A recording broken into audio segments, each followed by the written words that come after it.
Thank you all. Thank you very much.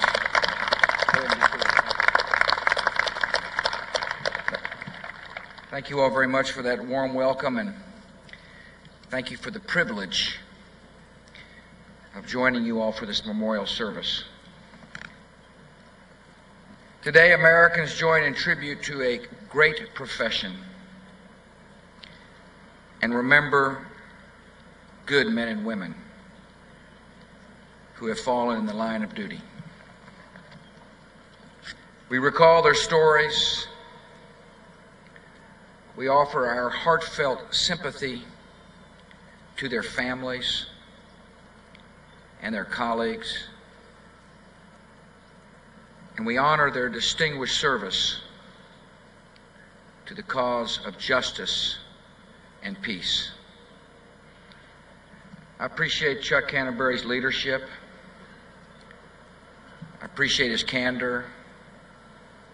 I appreciate the fact that he cares deeply about the men and women who wear the uniforms all across our country. Fraternal Order of Peace has got a good man in Chuck Canterbury leading this fine organization. He also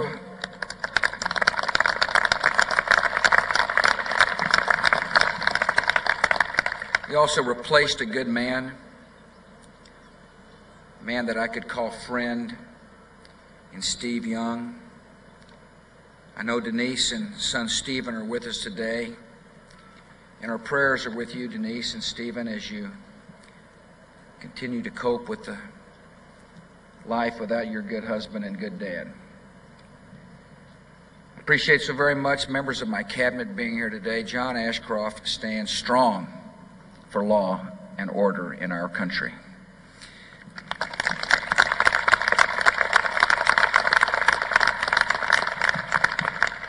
Honored that Gail Norton and Elaine Chow would join us as well. The director of the FBI, Bob Mueller, is doing a fantastic job in converting the FBI into an agency which is going to be on the front line of making sure terrorists do not harm our American citizens. And I appreciate your leadership, Director Mueller.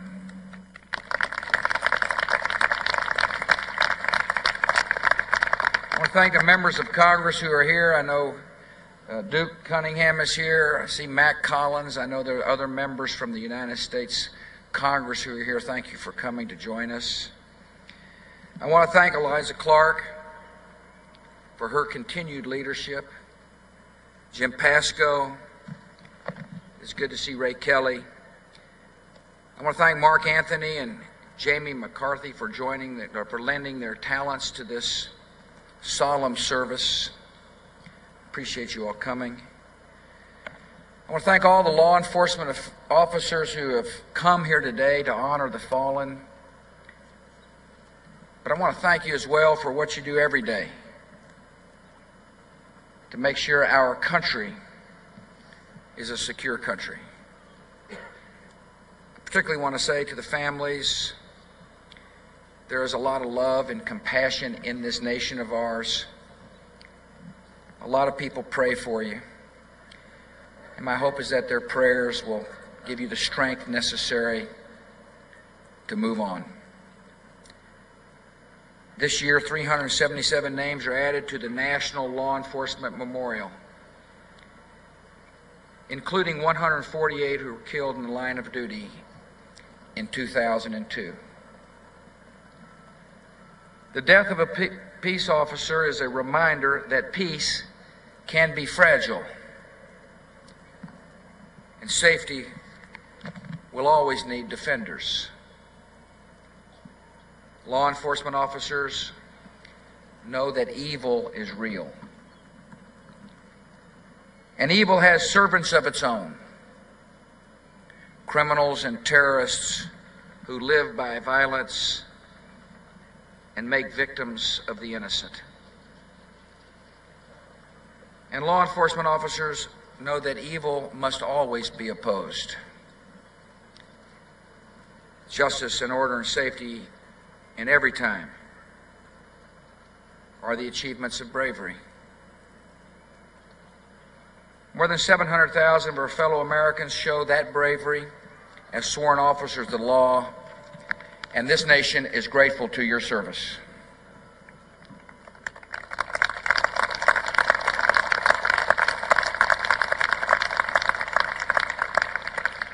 The risks of law enforcement come in difficult assignments and even in routine calls. Officers train and prepare for many threats, yet preparation will never take the danger away from a hard profession. Mary Ann Kalura, an 18-year-old vet from Fair Lawn, New Jersey Police Department, was killed while confronting an armed man after a high-speed chase. A fellow officer later said, "You know, there are probably 100 cops like this who did everything right and still have their names on the wall." You put your fate in the hands of God every day when you go out there.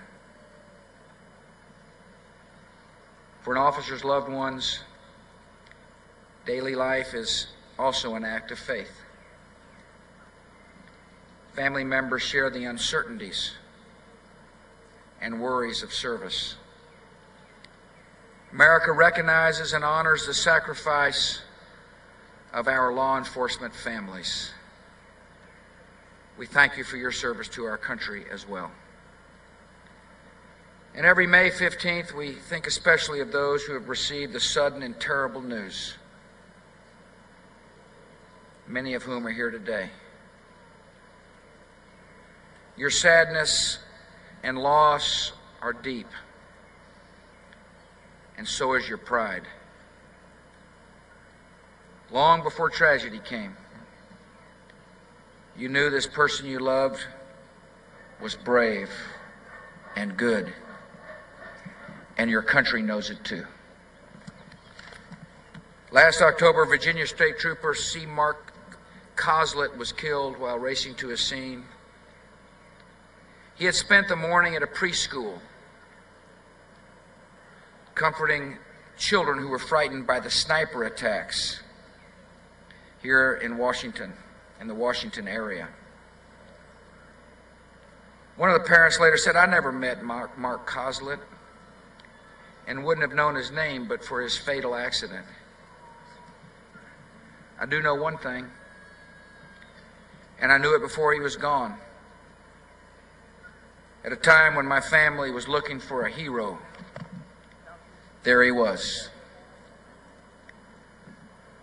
In times of challenge and uncertainty, we see more clearly who has really earned our admiration.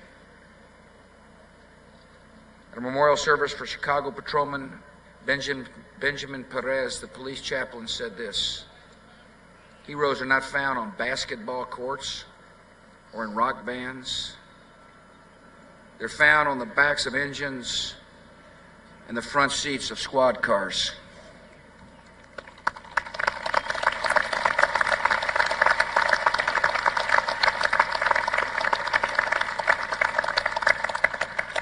Over the past 20 months, Americans have rediscovered how much we owe the men and women who repeat an oath and carry a badge. They have not only taken a job, they have accepted a mission. When they are called for help, they answer it. You see danger, they will confront it. All of us rely every day on their high standards of conduct, their skill, and your sense of duty. In the spring of last year, Sheriff's Deputy David March of Los Angeles County pulled over a stolen car and was shot and killed by the driver. His colleagues remember him as a good street cop. It's one of the most perilous and essential jobs in America. His boss, Sheriff Lee Baca, said, "An honest man who had no fear, a man of faith who believed in others." About a week before his death, Deputy March sent an email to his station commander, and here's what he said: "My goals are simple. I will always be painfully honest work as hard as I can, learn as much as I can, and make a difference in people's lives. These are the values we expect of every sworn law enforcement officer: honesty and hard work and devoted service. These are the values Americans see every day in the officers of law who patrol the streets and highways, investigate crimes, and arrest the accused.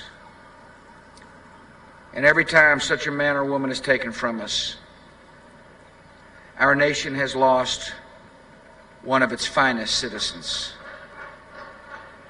A community has lost a friend and protector, and a family has lost an example of character and courage who they will love and respect forever. Today, in their memory, the flag of the United States of America flies at half-staff. We pray God's blessings on those who grieve. Our nation honors each name. We are grateful for each life. May God bless you all, and may God continue to bless the United States of America.